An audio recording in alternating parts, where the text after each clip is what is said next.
ធន់ស្លត់អងស្មារតីក្នុងបំណងក្នុងបំណងចង់សួរតែមិនហ៊ានស្ដីទាហ៊ានដែរខ្សែ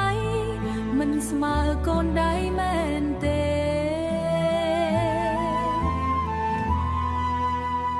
ខ្មែរបាត់ទឹកដី